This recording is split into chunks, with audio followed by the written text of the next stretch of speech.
monde, j'espère que vous allez bien. Je vous retrouve aujourd'hui, toujours en confinement, jour 17 il me semble, mais bon, pour être honnête, j'ai arrêté de compter. Donc je vais faire aujourd'hui un nouveau concept de vidéo, ça s'appelle Dr Love. C'est la première fois que je fais ce genre de vidéo sur ma chaîne. En fait, le principe est simple. Je vous ai demandé sur Instagram de m'envoyer vos petites histoires d'amour, vos problèmes, etc. Et dans cette vidéo, je vais tout simplement lire vos messages et vous conseiller. Parce que je me suis dit que c'était le bon moment. L'amour, c'est déjà compliqué en temps normal, mais alors là, avec le confinement au milieu, ça devient un vrai cauchemar. Surtout pour les couples qui ne sont pas en confinement ensemble. Donc je me suis dit que j'allais vous aider parce que en général, je suis toujours la conseillère de mes copines. C'est toujours moi qui donne les petits conseils, c'est toujours moi qu'elles viennent voir pour raconter leurs problèmes, etc. Donc je me suis dit pourquoi ne pas en faire profiter mes abonnés, surtout dans ces circonstances actuelles. Et du coup, ben voilà, on va commencer sans plus tarder, c'est parti. Alors je vais vous donner mes conseils exactement comme je fais avec mes copines. Ce que je fais à chaque fois, c'est que j'essaye de me mettre dans la situation de la personne pour voir le problème au mieux et essayer de régler ça comme si c'était moi qui étais dans cette situation là. Du coup je sais qu'il y a plusieurs angles différents, qu'on voit pas tous les choses de la même façon. Donc si vous regardez cette vidéo, n'hésitez pas à mettre en commentaire votre avis sur les histoires que je vais vous lire pour pouvoir aider ces petites personnes qui m'ont envoyé des messages. Du coup on va commencer avec la première histoire qui était... Alors depuis quelques semaines je parle avec un garçon, c'est vraiment rapproché très vite. On a beaucoup de points en commun et la même vision des choses sur plein de sujets. On fait des FaceTime tous les jours à cause de la quarantaine et nous nous sommes vraiment attachés l'un à l'autre. Je pense qu'après la quarantaine nous allons sûrement officialiser notre relation. Je suis actuellement rentrée en France à cause de Corona, mais le problème c'est que j'étudie à l'étranger et que lui habite dans ma ville en France. J'étudie à environ 1h30 d'avion, je n'ai jamais été dans une relation longue distance, alors ça me fait un peu peur. Aurais-tu des conseils? Est-ce une mauvaise idée de commencer une relation directement par être éloigné comme ça, sachant que grâce à son travail il a pas mal de possibilités de voyager? Merci de ton aide, j'adore tes vidéos, prends soin de toi et ta famille. Alors tout d'abord prends soin de toi aussi et merci beaucoup. Alors moi personnellement je vis la même situation, j'ai reçu beaucoup de messages comme ça à propos des relations à distance. Du coup ça fait très longtemps que je suis avec mon copain et lorsque je suis partie à Londres, on a continué et ça va très bien. Enfin c'est pas facile tous les jours parce que forcément les relations à distance c'est un peu compliqué, mais si vous avez la confiance et que vous êtes bien ensemble, il n'y a pas de problème pour que ça fonctionne. Le problème là c'est que comme tu dis c'est un début de relation et du coup forcément si vous allez être éloigné direct ça risque d'être un petit peu compliqué. Mais après ce que je peux te conseiller c'est de voir comment vont les choses. Si ça se passe bien entre vous dès le début, je ne vois pas pourquoi ça ne pourrait pas marcher, donc pourquoi pas essayer. Moi ce que je dis toujours c'est que il faut essayer parce que si tu n'essayes pas tu vas peut-être le regretter plus tard. Autant ça se passe super bien et dès le début vous arrivez à construire une bonne relation et du coup dans ce cas là tant mieux. Et après si vraiment ça se passe mal et il n'y aura qu'à arrêter. C'est vrai que c'est pas facile mais au moins vous aurez tenté et tu n'auras pas de regrets. Du coup c'est le conseil que je peux te donner. Alors ensuite la deuxième histoire, voici mon problème pour ta vidéo Dr Love. J'étais en crush sur un étudiant Erasmus au début de ce semestre et j'ai jamais vraiment eu l'occasion de lui parler. Même si j'ai tenté quelques approches, je suis allée lui parler une fois, il s'est assis à côté de moi en cours une fois également. Mais avec le confinement je ne le vois plus du tout car je suis retournée chez mes parents et je connais seulement son nom. Je sais qu'il n'a pas Instagram ni Facebook et par le biais des mails que nos profs nous envoient, j'ai réussi à avoir son adresse mail. Est-ce que tu penses que je devrais lui envoyer quelque chose ou c'est vraiment trop bizarre? J'ai peur de jamais pouvoir le revoir. Merci beaucoup pour ta réponse. Alors là c'est un petit peu compliqué. Si tu penses que tu auras la possibilité de le revoir dans le futur et que vous pourrez discuter en vrai tout ça, tu peux tenter le coup de lui envoyer un mail. Mais si tu penses que tu ne pourras jamais le revoir, dans ce cas là je ne conseillerais pas trop parce que je sais pas, c'est compliqué. Parce qu'en fait si vous aviez déjà construit une amitié ou quelque chose, je t'aurais dit envoie un mail sans hésiter, comme ça vous pouvez garder contact. Mais là il ne s'est pas vraiment passé quoi que ce soit avant. Du coup je pense que ça risque plus de te blesser qu'autre chose parce que on peut pas savoir comment il va répondre. Dites en commentaire ce que vous en pensez par rapport à cette histoire, mais moi personnellement si j'étais à ta place j'enverrais pas de mail parce que c'est compliqué, surtout si tu vas jamais le revoir. Je sais que c'est dur parce que si tu avais un crush sur lui et qu'il te plaît beaucoup, forcément tu aurais envie de lui parler, mais dans cette situation là c'est un petit peu compliqué, donc je pense que tu devrais passer à autre chose. Il y a plein de poissons dans l'eau, donc tu trouveras quelqu'un d'autre, c'est certain. Et voilà. Alors mes parents se disputent H24 et moi et mon frère on est au milieu. Alors ça c'est très compliqué de vivre les disputes des parents, surtout que là bon la personne n'a pas parlé du confinement ou quoi que ce soit, mais du coup j'imagine que dans cette situation ça doit être encore plus compliqué parce que tout le monde est sous tension, et en plus lorsqu'on est avec nos parents H24 c'est vrai que c'est un peu compliqué. Donc ce que je pense que tu devrais faire, donc toi et ton frère, c'est d'aller parler à vos parents et de leur dire clairement que ça vous dérange de les voir se disputer, que vous n'avez pas à être mêlé à leur dispute tout simplement parce que ça ne vous concerne pas. Donc s'ils ont des choses à régler entre eux, qu'ils le fassent dans leur coin mais qu'ils ne vous mettent pas au milieu parce que ça vous met mal à l'aise et que vous n'avez pas envie de vivre dans cette ambiance là. Je pense que c'est le mieux à faire et qu'ils pourront comprendre, et voilà. Le mieux c'est d'en parler pour régler le problème. Alors moi j'ai vécu une rupture amoureuse il y a un mois. C'est une relation qui a duré peu de temps mais j'étais folle amoureuse. Depuis j'ai beaucoup de mal à m'en remettre. Je me pose plein de questions sur notre relation, j'ai des flashbacks etc. Il m'a supprimé sur Insta et Facebook. Je pense qu'il ne sait pas ce qu'il veut et qu'il est perdu, mais moi je veux avancer. Aurais-tu des petits conseils? Le plus difficile c'est de pas penser à lui alors que je suis confinée toute seule. Alors c'est vrai que cette situation est horrible pour les personnes qui essayent de se remettre d'une rupture amoureuse, parce que ce qu'on conseille en général après les ruptures amoureuses c'est de sortir pour vous changer les idées, de voir vos amis etc. Mais là malheureusement c'est pas possible.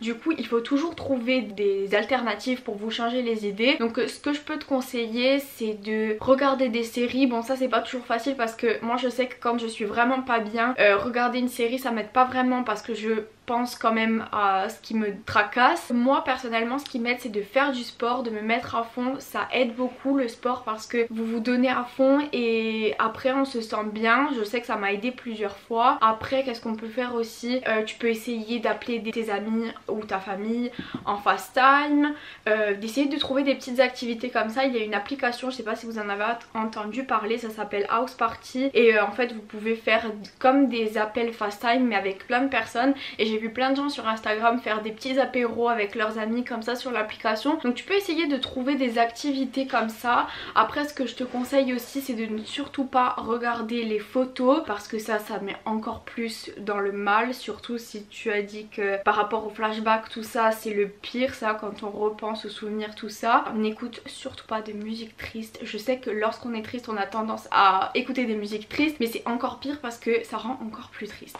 Donc il ne faut surtout pas le faire. Et après il faut aussi que tu mettes de côté tout ce qui peut te faire penser à lui pour éviter de tomber dessus et que ça te rappelle des souvenirs. Par exemple tout ce qui est photos etc. Moi je sais que je ne supprime pas les photos, peu importe quelle photo, même avec des personnes avec qui je ne me parle plus ou quoi, c'est des souvenirs et je n'aime pas les supprimer. Donc ce que je peux te conseiller c'est de mettre tout ça de côté dans un coin pour ne pas tomber dessus. Si ce sont des photos papier, tu les mets dans une boîte et tu les ranges dans un tiroir, et si c'est des photos sur ton téléphone, tu les mets je sais pas sur ton ordinateur dans un dossier, donc tu sais qu'elles sont là et si un jour tu veux les regarder tu pourras le faire, mais au moins tu ne tombes pas dessus. Et il faut vraiment mettre de côté tout ce qui peut te faire penser à lui pour de changer les idées et essayer de passer à autre chose tout simplement. Je sais que c'est très dur les ruptures amoureuses, mais voilà quoi, on peut pas y faire grand chose et il faut à tout prix essayer de se changer les idées. Alors ensuite, le problème c'est que j'ai été en couple avec un garçon pendant un peu plus de 2 ans, j'ai 17 ans et je l'ai quitté récemment puisque je commençais à avoir une sorte de petit crush sur un autre garçon, donc je trouvais ça mal intentionné de rester avec lui. Alors ça d'abord je trouve que c'est une bonne chose que tu as fait parce que au lieu de tromper la personne personne, tu as préféré la laisser et c'est très respectueux de ta part. Donc mal intentionné de rester avec lui. En plus de ça, j'avais presque plus de sentiments envers lui, sauf que maintenant je suis attirée par ce nouveau garçon, mais j'ai l'impression qu'il s'en fout de moi. Certes nous sommes potes, mais j'aimerais que ce soit plus. Il est assez fermé sur le côté love, le fait d'être en couple n'a pas l'air de l'intéresser en général et c'est donc compliqué sur ce point. Comment faire? Donc tout d'abord, comme je disais, je pense que par rapport à ton ex il n'y a aucun regret à avoir, parce que si tu avais plus de sentiments envers lui et que tu étais attirée par quelqu'un d'autre, c'était la bonne décision à prendre. Donc ça, on peut passer à autre chose, pas de regret sur ce sujet là. Et ensuite par rapport à ton crush, moi ce que je ferais à ta place c'est d'essayer d'envoyer des amis, parce que si tu dis que vous êtes potes, j'imagine que vous avez peut-être un groupe d'amis en commun, donc tu peux essayer d'envoyer une de tes copines pour tester la température on va dire, enfin qu'elles aillent demander très subtilement bien sûr, est-ce qu'il pourrait se voir avec toi ou est-ce qu'il s'imagine dans une relation en général. Et voilà, je pense que ça serait le mieux à faire, parce que d'y aller toi-même c'est trop cramé et c'est pas toujours facile de lancer des petits pics pour essayer de faire comprendre mais discrètement. Donc je pense que le mieux ça serait d'envoyer une amie pour tester et voilà. J'ai totalement confiance en mon copain, mais quand il est question de sortir avec ses potes, filles et garçons en boîte de nuit, impossible d'être détendu et agréable avec lui, et tout ça termine obligatoirement par une dispute, ça commence à devenir problématique. Alors ça je comprends totalement, moi aussi il y a une époque j'étais assez jalouse et j'avais des petits problèmes par rapport à ce genre de choses, mais le problème c'est que il faut que tu te dises que s'il t'aime vraiment et qu'il est bien avec toi, il n'ira pas voir ailleurs, donc il ne faut pas t'inquiéter pour ça, et tu peux pas l'empêcher d'aller en boîte ou de sortir avec ses amis parce qu'on est jeune et tout simplement ben ça se fait pas. Et au final si tu fais ça trop souvent, il va finir par se lasser et par te laisser à cause de ce motif là, même s'il t'aime, mais si ça le pèse trop et qu'il se sent trop enfermé. Les garçons sont comme ça, il va finir par se débarrasser de toi tout simplement, alors que autant ben il ne faisait rien et qu'il n'avait aucun truc à se reprocher lorsqu'il allait en boîte. Mais vraiment je pense que tu devrais travailler sur ça, essayer de lui faire confiance, parce que s'il t'aime il n'y a aucun souci à te faire, donc t'inquiète pas pour ça. Et je sais que c'est pas facile et qu'on a beaucoup de problèmes là-dessus les filles, mais il faut essayer de travailler là-dessus pour être bien dans ton couple. Cela fait maintenant près de 8 mois que je vis une relation longue distance avec mon copain. C'est très difficile, d'autant plus qu'il ne veut pas faire les efforts nécessaires pour que ça marche, comme m'appeler, faire des visios, partager des moments ensemble tout simplement. Cela me blesse énormément, j'ai l'impression d'être la seule à me battre. Il a beau s'excuser et être dans le mal, mais au fond il dit que ce genre de choses n'est pas naturel pour lui et qu'il n'arrive jamais à changer. Que faire? Je l'aime malgré tout, mais il refuse de faire les efforts ou se contente du strict minimum.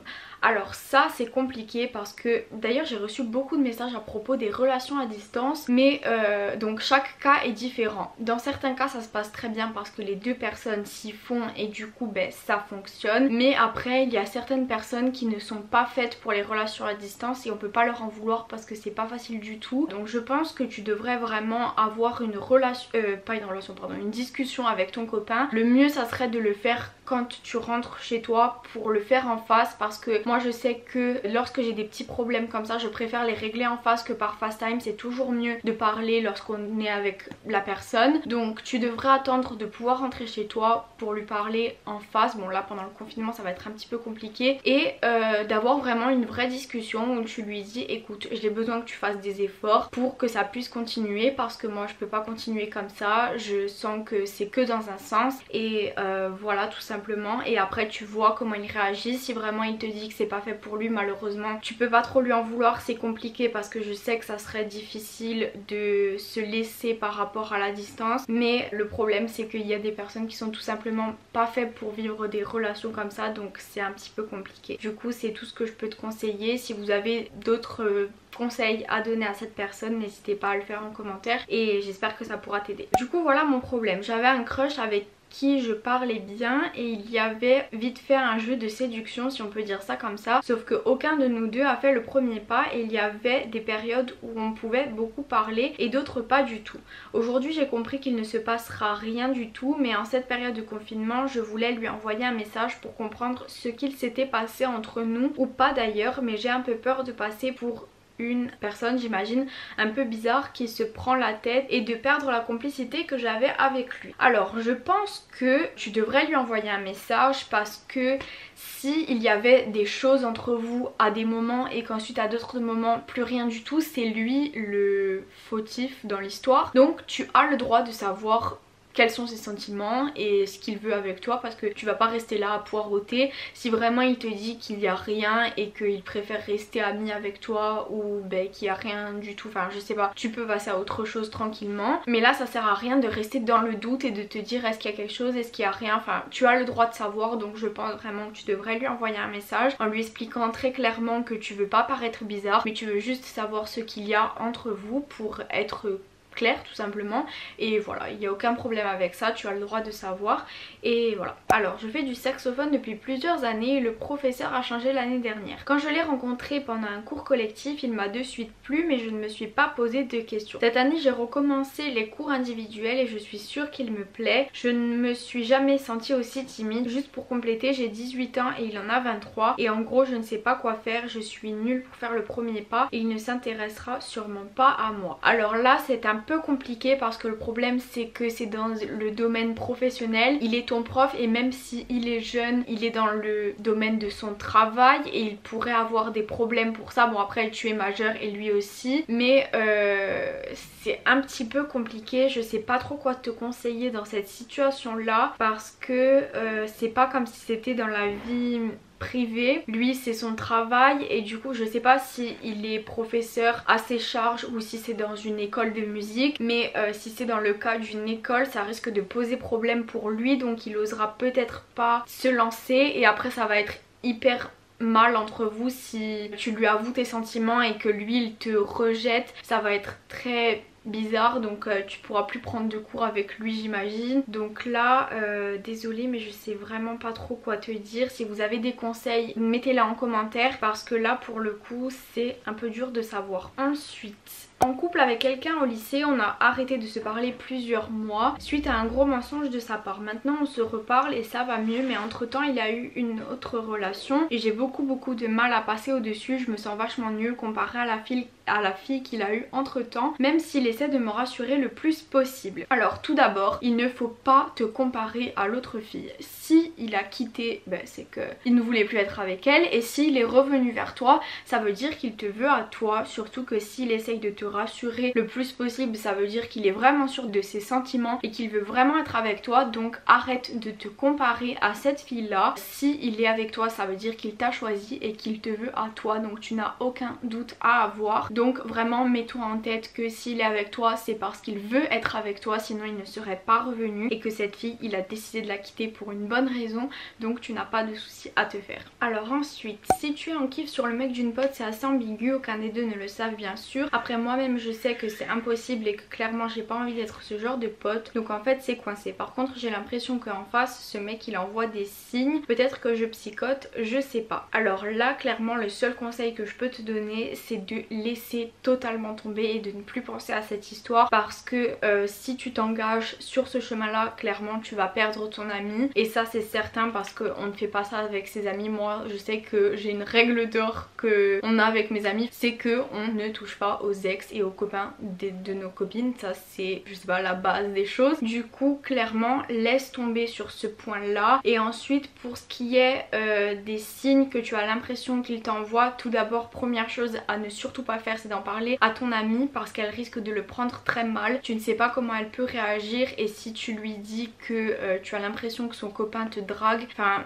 je sais pas, c'est très tendu comme situation. Du coup je pense que tu devrais faire comme si de rien n'était et tout simplement laisser tomber, passer à autre chose. Essaye si jamais de ne pas passer de temps avec eux deux, donc c'est à dire si ta copine est avec son copain, tu restes pas avec elle et tu la vois à un autre moment quand elle est seule pour ne pas avoir à le voir à lui. Mais clairement là, désolée de te dire ça, mais la situation comme tu as dit, clairement c'est pas possible. Et si tu veux pas perdre ton ami, il ne faut surtout pas t'engager là-dedans. Donc voilà, il faut essayer de passer à autre chose et d'oublier ce garçon. Et t'inquiète pas, tu trouveras quelqu'un d'autre, ça c'est certain. Et enfin le dernier message. Alors je suis dans une relation de plus de 3 ans. On a une relation très forte, je n'ai jamais eu de relation comme ça. J'ai toujours vu en lui la relation que je voulais, sauf qu'avec le temps il a des actions qui montrent que ça ne va plus. J'ai l'impression qu'il n'est plus intéressé, on en parle mais il se braque et sous l'énervement me dit des choses qui blessent. Je me pose la question depuis quelques semaines si ça vaut le coup de continuer une relation comme ça ou pas. J'ai tellement peur de regretter, il est du genre à ne jamais revenir en arrière, donc si je mets un terme, je sais que je ne pourrai jamais le retrouver. Alors là c'est un petit peu compliqué, tout d'abord parce que ce garçon a l'air de s'énerver assez vite et en plus tu ne peux pas prendre de décision trop radicale parce que s'il n'est pas du genre à revenir en arrière, après tu vas te retrouver coincé. Donc ce que je peux te conseiller de faire, c'est d'attendre un petit peu, je dirais quelques semaines, pour voir comment ça se passe, comment les choses évoluent. Surtout avec le confinement, ça peut être un avantage et ça peut te permettre de tester ses sentiments, on va dire, de voir si il reste proche de toi, même si vous ne voyez pas, s'il t'envoie des messages, s'il t'appelle, etc. Si vraiment tu vois qu'après ces semaines de confinement, il reste toujours aussi froid, tu peux lui en parler, mais essayer d'avoir une discussion vraiment sérieuse. Tu lui dis je veux pas que tu t'énerves, j'ai besoin de te parler vraiment sérieusement, de te dire les choses parce que je supporte plus cette situation là. Et du coup à ce moment là tu lui expliques tes sentiments, tu lui demandes de te laisser parler jusqu'à la fin, jusqu'à ce que tu aies fini de lui dire ce que tu as à lui dire, et ensuite vous pourrez en parler et voir ce qu'il en est, parce que le problème c'est que si vraiment cette personne s'énerve vite et qu'il ne te calcule plus, clairement tu n'as aucun regret à avoir, tu mérites beaucoup mieux que ça, donc tu pourras le quitter même si c'est pas facile je sais, et passer à autre chose pour trouver quelqu'un de mieux qui sera gentil et bien avec toi tout simplement, parce que là s'il continue comme ça risque de devenir une relation toxique où toi tu l'aimes et que lui il ne te calcule pas, il te dit des choses blessantes et que tu ne peux même pas lui parler parce qu'il s'énerve. Vraiment ce que je peux te conseiller c'est ça, attends un petit peu, ensuite aie vraiment une bonne discussion avec lui. Si vraiment tu peux pas lui parler parce qu'il s'énerve, écris lui-même un message ou une lettre, je sais pas, quelque chose comme ça, pour vraiment lui dire ce que tu as sur le cœur. Et voilà, c'est le conseil que je peux te donner.